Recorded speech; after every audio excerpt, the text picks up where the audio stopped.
1. She watches from the glass.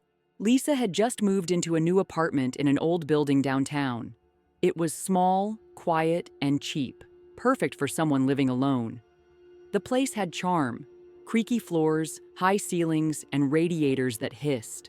But one thing always bothered her: the large bathroom mirror. It stretched from sink to ceiling. The glass was old, stained at the edges, and no matter how often she cleaned it, there were always faint smudges, like fingerprints from the inside. She told herself it was just age. Then came the first night she saw something. She was brushing her teeth when she noticed movement in the mirror, not behind her, but within it. A woman, pale skin, soaked hair, a hospital gown, hollow black eyes. Lisa gasped and turned. The bathroom was empty. She stared back into the mirror, only her own wide-eyed reflection. The next night, it happened again.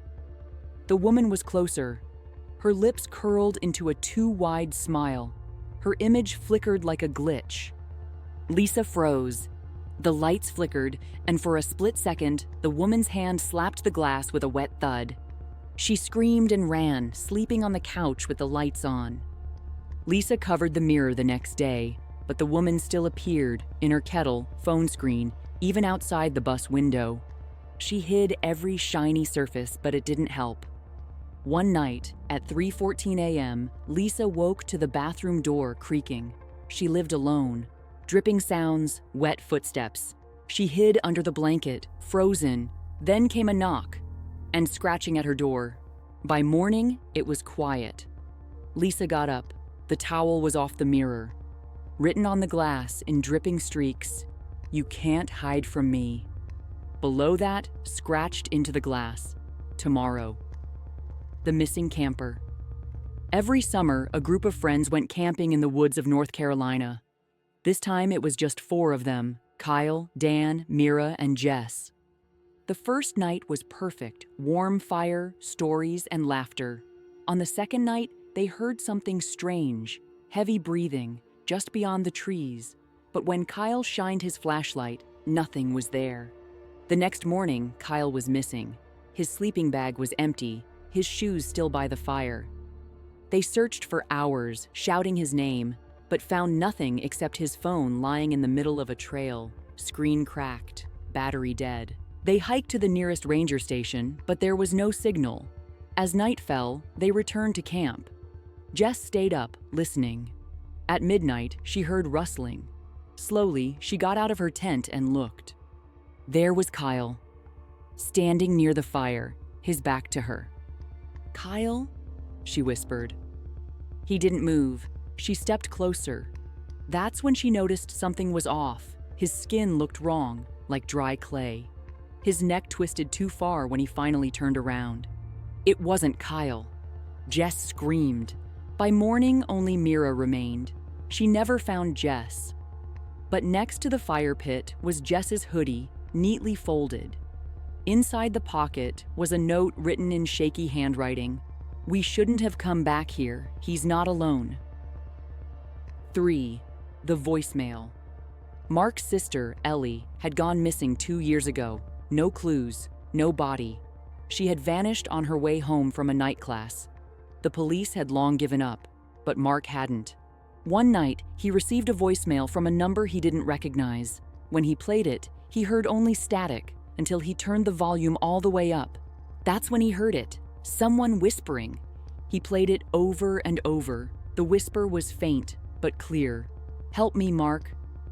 "I'm cold." His blood ran cold. It was Ellie's voice. He reported it to the police, but they dismissed it as a prank. Mark became obsessed. He started tracing the number. It pinged off towers near an abandoned train station outside the city. He went there alone. The station had been closed for 10 years. Inside, he found old benches, shattered glass, and graffiti. But something drew him to the basement. There he found a locked metal door. It had scratches all over it, and next to it, a rusted phone, the kind you'd only see in horror films. Suddenly, the phone rang. Mark froze. He picked it up slowly. "Mark," a soft voice said, "I told you not to come." then silence. Behind him, the metal door creaked open. Mark was never seen again. But the next week, his mother received a voicemail, static. Then, Mark's voice. "It's dark down here. So many voices." 4. The shadow under the bed. When Mia was 8, she was scared of the dark. But more than that, she was scared of the shadow under her bed. Every night, when the lights went out, she swore she saw something move down there. Her parents told her it was just her imagination. But Mia knew something was living under there. It only happened at night. If she let her hand or foot hang off the bed, she felt it, a cold, dry touch, like fingers. She learned to sleep curled in a tight ball. One night, her curiosity got the better of her. She leaned over and looked under the bed with a flashlight. Nothing, just shoes and dust. She laughed at herself and went to sleep with one foot out. That night, she dreamed of being dragged under the bed. She woke up screaming, her legs covered in bruises. Her parents were shaken and decided to get rid of the old bed.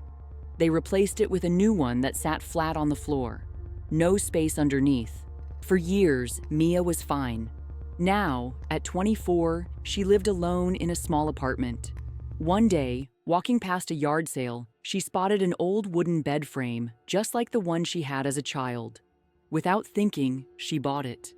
That night, she had the same dream, being dragged, whispering in her ear.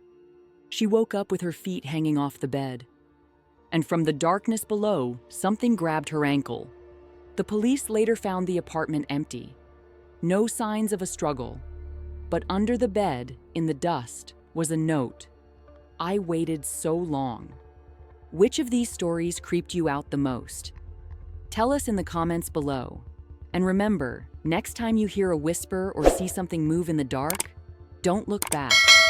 Because sometimes the scariest things are real, even when no one believes you.